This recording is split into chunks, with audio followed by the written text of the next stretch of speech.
This video, we're going to talk about 2.3 Objective 2, where we compare limits and state the limit laws used to justify computations.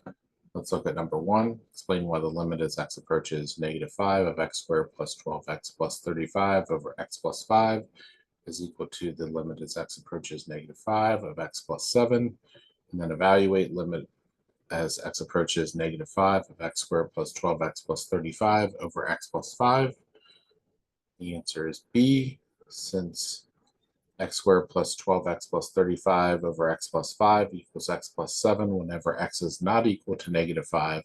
It follows that the two expressions evaluate to the same number as x approaches -5. What we have here is, let's see, x plus 7, 2, 3, 4, 5, 6, 7. -5, 1, 2, 3, 4, 5, 2, and one of them has a hole in it. The rational function has a hole in it. The other function has the hole plugged up.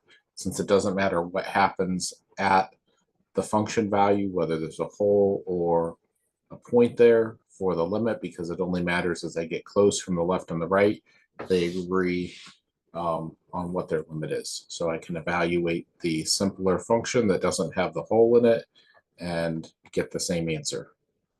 So the answer is going to be -5, 2. Yes. So the limit is 2. Now, using limit laws here, the constant multiple rule says that I can take 2 times the limit here. So 2 times 6 is going to be 12. And that's the constant multiple rule. This one I can take the quotient of the limits. So that's going to be 24 over 3 is 8.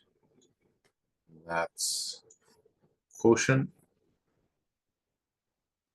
This is going to be the difference of the limits. That's going to be 12 minus 2 is 10.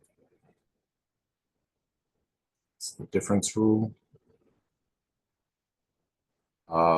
This one is the product law, and it's going to be 20 times 2 is 40.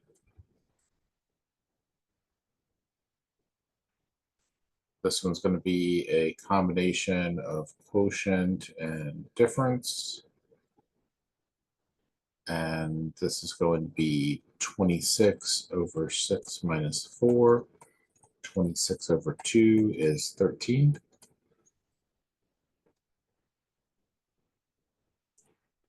This one is a combination of the sum rule, the root rule, and the product rule. So we have the cube root of 6 times 9 plus 10, because the limit as x goes towards anything of 10 is 10. So this is going to be the cube root of 54 plus 10 is the cube root of 64, which is 4. And then this one is going to be a combination of, I'm going to write this as the 5th root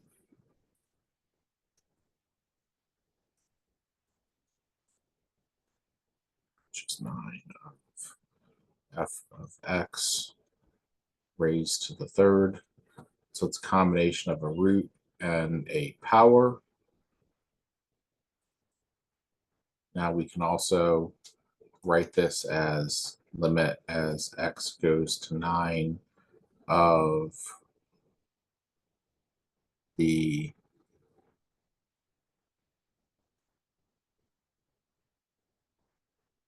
fifth root of f of x raised to the 3rd power. I think that's actually going to be easier here. The 5th root of 243 should be 3. 3 times 3 is 9, times 3 is 27, times 3 is 81, times 3 is 243. 1, 2, 3, 4, 5. This is the limit as x approaches 9 of, sorry, I'm taking that limit there. So this is going to be cube root of 243 raised to the third is 3 to the third is 27. We already said that's a combination of power and root. If you wanted to cube 243, sorry, if you wanted to take, this is a fifth root. If you wanted to cube 243 and then take the fifth root of that, you could, but that would be really hard to take the fifth root of that big number and figure out that it was 27 without using prime factorization. All right, that's it for this video. We'll come back next time and talk about 2.3 objective 3. See you for the next video.